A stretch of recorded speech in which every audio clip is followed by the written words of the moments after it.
Let me do my ritual of making sure the sound's going through before I talk about anything. Okay. Okay, so we are here and we are live. So I wanted to talk about something as baby-faced as ever. I shaved, I think, last Tuesday.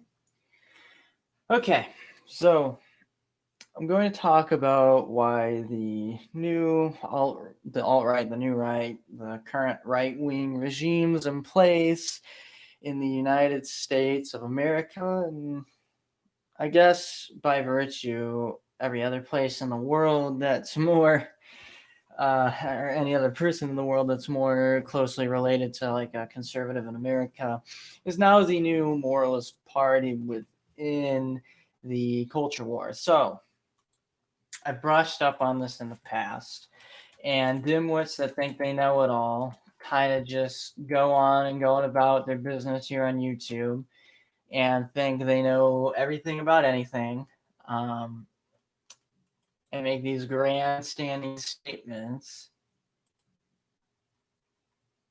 about the culture in the United States in terms of politics. So, what we see, like back in 2016, especially back in 2016, we saw this movement within the left wing. The liberals were always the moralist party. Don't say this offends me, so on and so forth. And you have the right going in saying how we're going to do everything against that, and we're also going to expose you to be the people that are unwilling to listen to reason and change, like we have been saying all along, which is okay, whatever.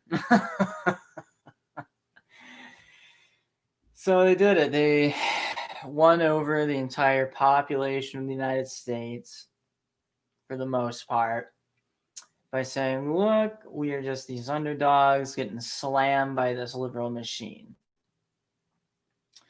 And the thing is, though, is I think that with the left wing in the United States of America, and I'm specifically talking about liberals, not so much socialists or communists or DSA or whatever. When I say left wing, I'm really referring to like Democrats, neoliberals, and you know all that gamut. So at the time, what was the common response you would get if you were a right winger challenging any of these people to a debate? Most times, 9 times out of 10, they often got this big head about themselves that collectively they were the dominating cultural force in the United States and decided that we didn't have to debate anyone. We didn't have to expose the darkness of the right wing and their ideologies to the American public because the American public already knew, right? And that's sort of touching on pendulum theory. It never sways to just a centrist medium. It never seems to sway in the course of human history, and especially in a political system like the current system that's in place in the United States. What happens? Someone gets in 4 years, 8 years, depending on how lukewarm and milquetoast they are. People get tired. It swings all the way to the other way, right? We went from Barack Obama, who I would say was relatively poised. My criticisms of Obama definitely come more from foreign policy and things of that nature, and much less on his character. But then it swayed all the way to Donald Trump, who at the time, we didn't know much about him. And at the time, I would argue that it was wrong to be comparing him to a fascist or Hitler. Even if I was right wing at the time, I'd probably be saying that now. Well, now we got 4 years of Donald Trump, and now he's acting as somewhat of a autocrat himself. So I just wanted to talk about the people surrounding this infamous figure in American history.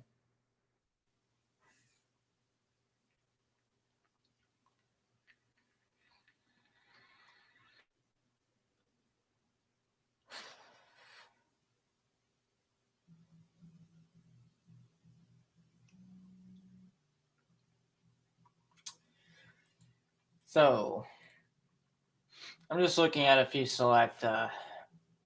Here's the thing.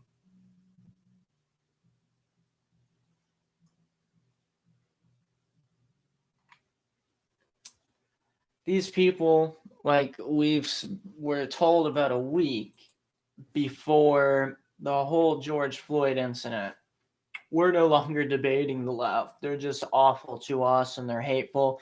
And that was what the liberals were saying in America about the Trump camp, or most right wing individuals at the time. Well, now they think they got it all figured out, and they keep saying, you know, these people. Uh, I'm talking about the right wingers now. They go and say, "Oh, the left is falling apart. They're already cannibalizing themselves." The thing is that the left cannibalized themselves back in 2016. Now, with all the events going on, my original prediction was that Donald Trump would clinch a renomination for the presidency, clinch a re-election run. Now, these things happening to Trump couldn't have happened at a worse time, and I think it would be wise for most people that chime in on the state of U.S. politics to maybe take a step back and reanalyze all the things going on. Because, like I said, it couldn't have happened at a worse time.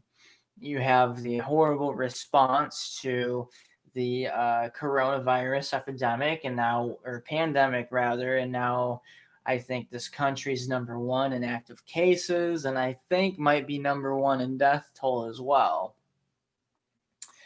Thanks to, Trump at the beginning of his presidency disbanding a task force on the effects of a pandemic and pandemic responses, as well as splitting off from the WHO, and basically anything that's slightly criticizing the guy is now totally against him. And he's basically isolating himself to the point where not even Fox News hardly wants to defend him anymore. I mean, come on, you have a mega conglomerate that is owned and ran by corporations that support the GOP, won't even touch this guy. Now, from my perspective, they kind of slapped him on the wrist compared to what they could do and compared to what I think would be the noble thing to do. But nevertheless, they had sort of disavowed Trump in a roundabout way last week. Now, I'm sure as election season picks up, Joe Biden's going to be the creepy old guy again. I mean, which he is. But at this point, it's sort of up in the air, at least to me, in terms of who's winning that 2020 election. It's the first election, probably in recent memory, where the election is a little over actually less than a half year away, and nobody's even talking about it, and nobody's anticipated for debates. Hardly anybody's putting in their 270 prediction maps because there's so much larger things going on.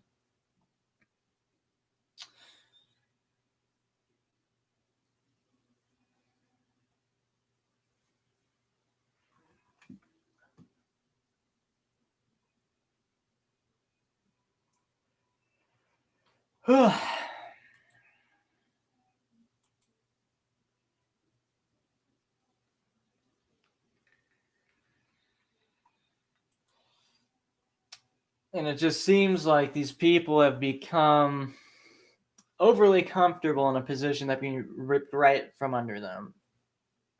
And given the current pattern we're working with here, 8-year switch, 8-year switch, 8-year switch, it seems like it would probably be a wise idea maybe to realize you're on borrowed time.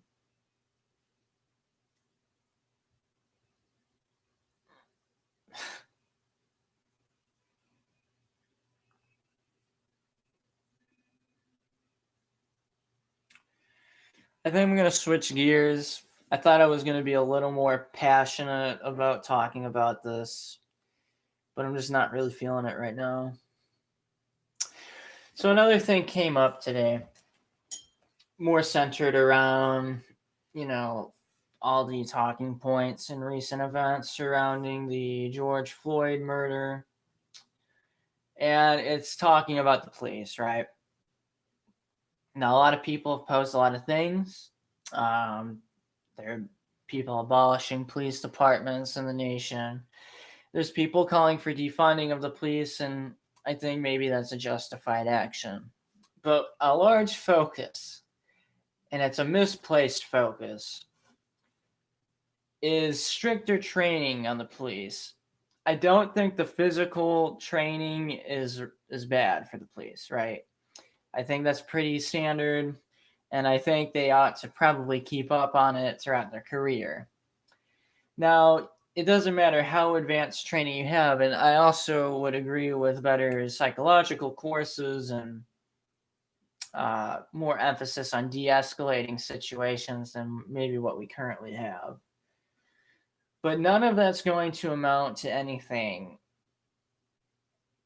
right? None of that's going to amount to anything if there's no accountability to these people. If there's no accountability to the police, they're going to keep doing it. Think about it like this. You have a good paying job, but your boss is always watching you. And you really need to act with precision. If not, you risk getting wrote up, you risk getting fired. Take that same job, and with a totally lenient boss who never checks up on your work and just doesn't give a shit. Now, it's true that there are some individuals that are so self-conduct, they maybe just slip up a few times.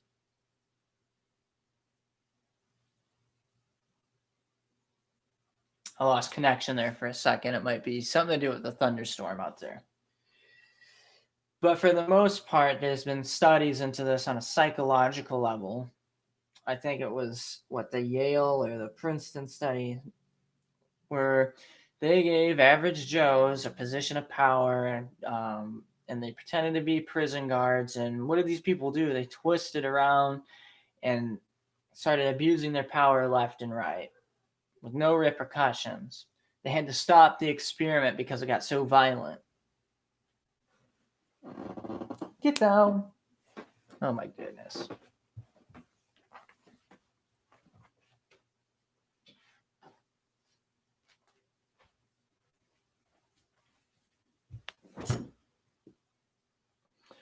They had to stop the experiment because it got so violent.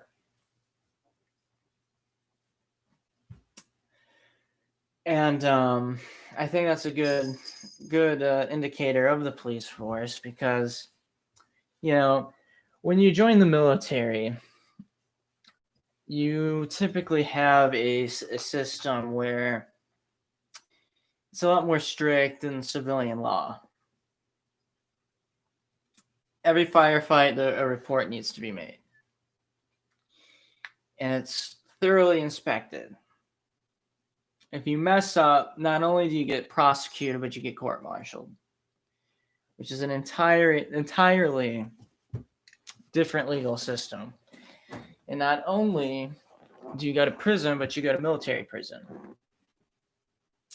Now, I'm wondering if maybe a similar court system should be for the police officers.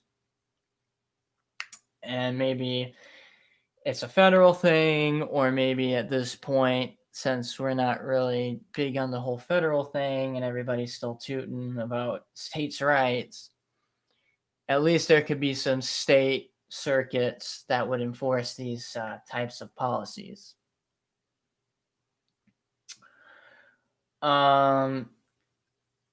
Or perhaps we should be making it so that the repercussions for doing something illegal in the line of duty might have more strict punishment than the civilian counterpart. Or maybe make being a police officer more like being in the military, where even if you're off the clock and you're in the free world, you're always representing your police department and your profession. Because it gets this way because, like I said before, there's hardly any accountability, not till very recently. Now let me put this into perspective. I read something the other day, and it basically documented the last 15 years of cops that were charged with murder. In 15 years, in the entire nation of the United States of America, 5 police officers have been charged with murder. And the more screwed up thing about this,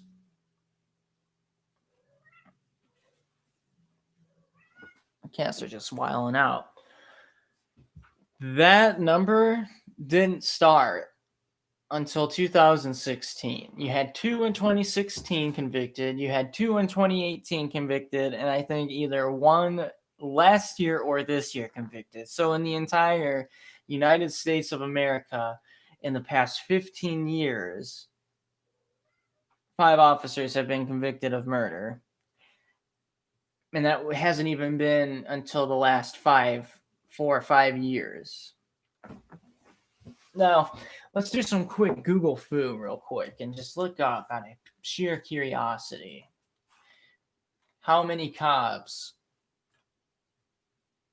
fatally shoot people a year?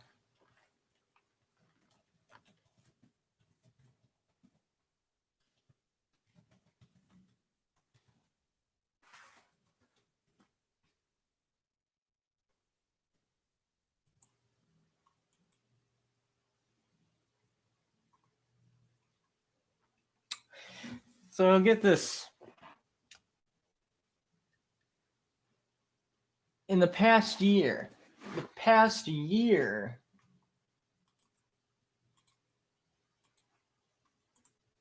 I'll put this in the chat. In the past year, 1,039 people have been shot and killed by the police.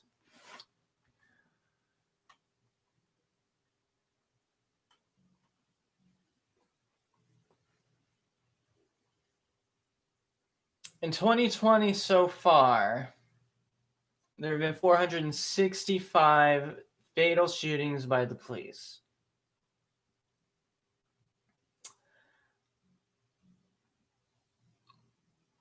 And here's the thing. The Blue Lives Matter people or the All Lives Matter people try to disprove fatal police shootings by saying that more white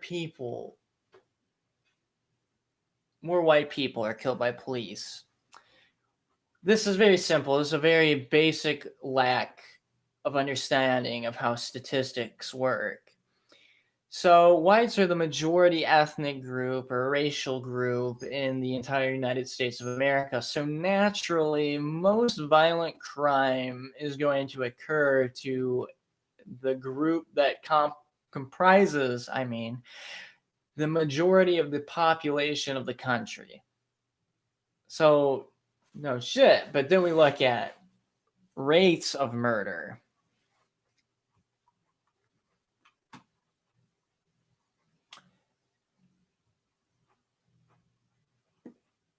And in this figure, it does it per million people.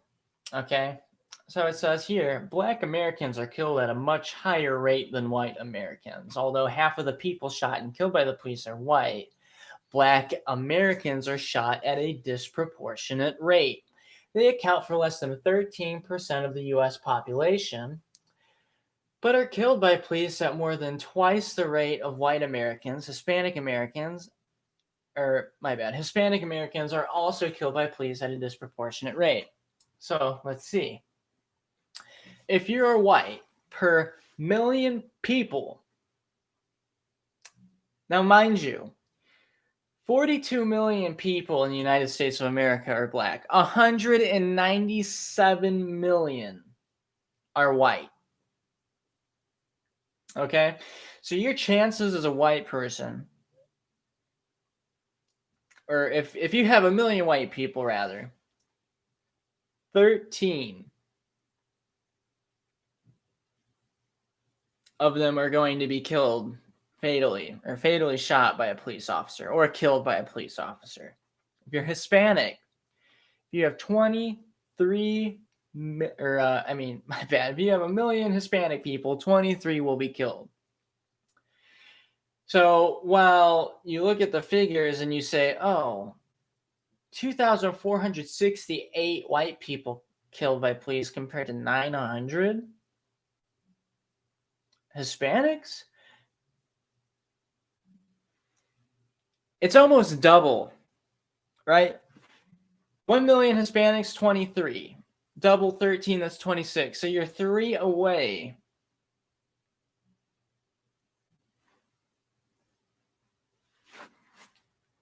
But whites, 13 per every million people.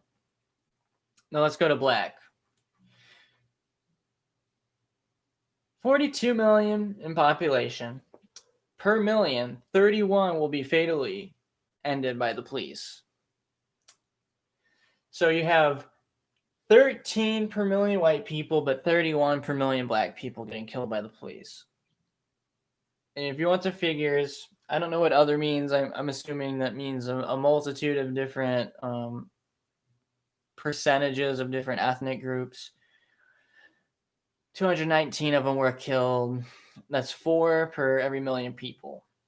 Okay, so you got 2,468 white people killed by police, but that's 13 per million. 900 killed that were Hispanic, 23 per million, so at a higher rate. And the highest rate is 1,291 killed total by the police that are black, but that is 31 people out of 1 million people.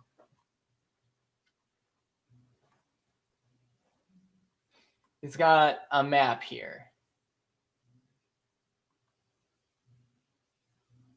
My state, Indiana, 14 shootings per million people. 95 shootings since 2015.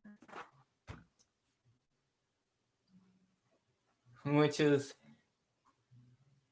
strangely enough, a lot more than our neighboring state, which you would figure Chicago would be a freaking war zone, but only 8 shootings per million people.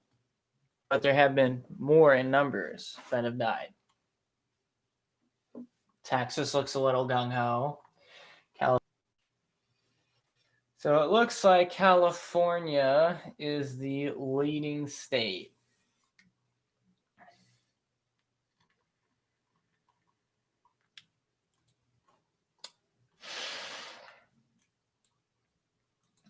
That was a tangent. So you have effectively, you would think that the number would be comparable for police getting killed in the job.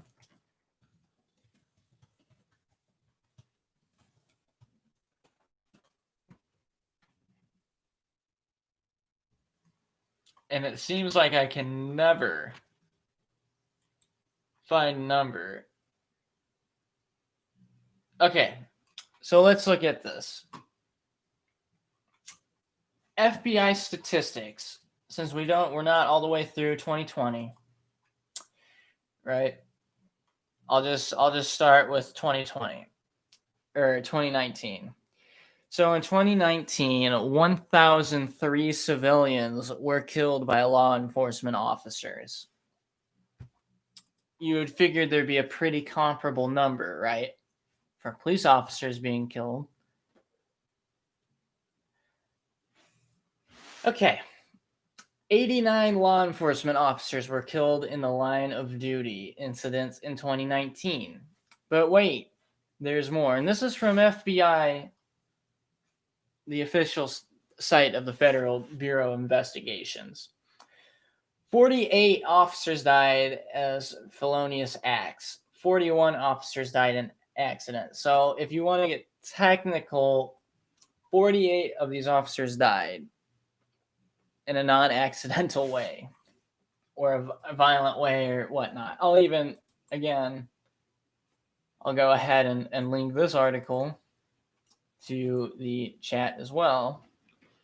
So you see why people are saying Black Lives Matter, and all that goody stuff. Oh, unfortunately, the link's too large. Damn. Anybody know if I can just modify the description while I'm live, or is that not a thing? I don't know. I'm still getting the hang of all this.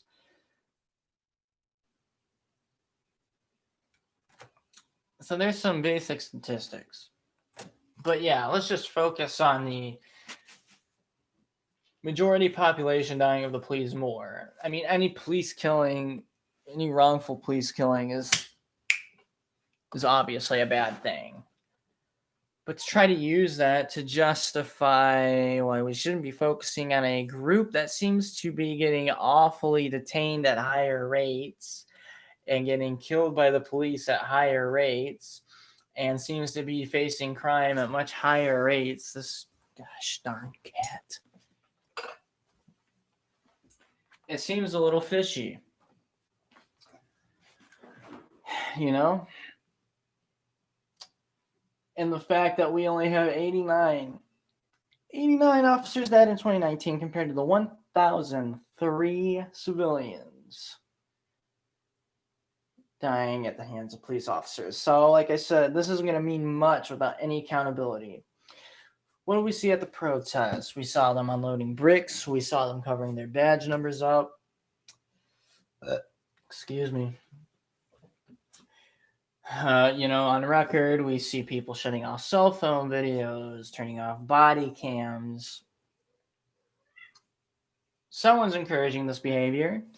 And even by not saying anything about it, you're still letting it fester, which by virtue, you're encouraging the behavior.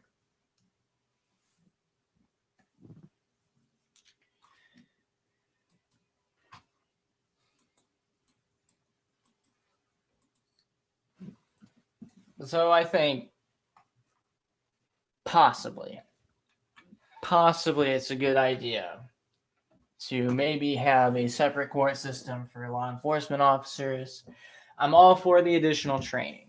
That seems like a good idea. All I'm saying is that training's only half of it. The other half is holding officers accountable to the misdeeds. You can have all the training in the world, but it won't amount to shit if you can still pop someone in the face and get away with it, or put your knee on someone's neck for 9 minutes and get away with it. And again, that Derek Chauvin had at least a dozen other incidents. And it took him ending a man's life on the sidewalk to finally get him fired.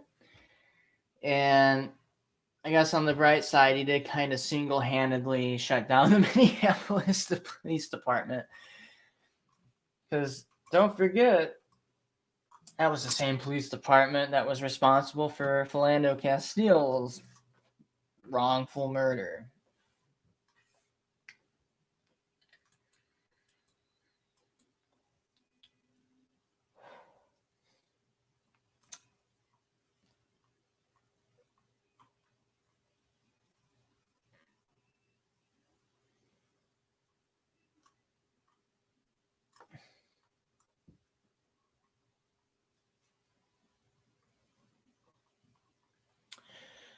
But my favorite thing in the current culture war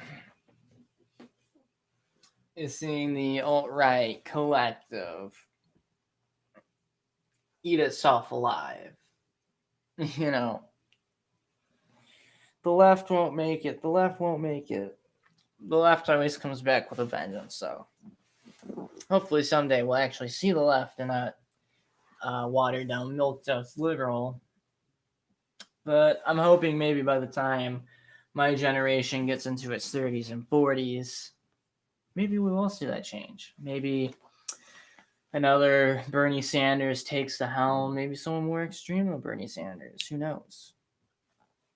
But until then, it's just going to be settling down for a stinky of the two turds, it seems.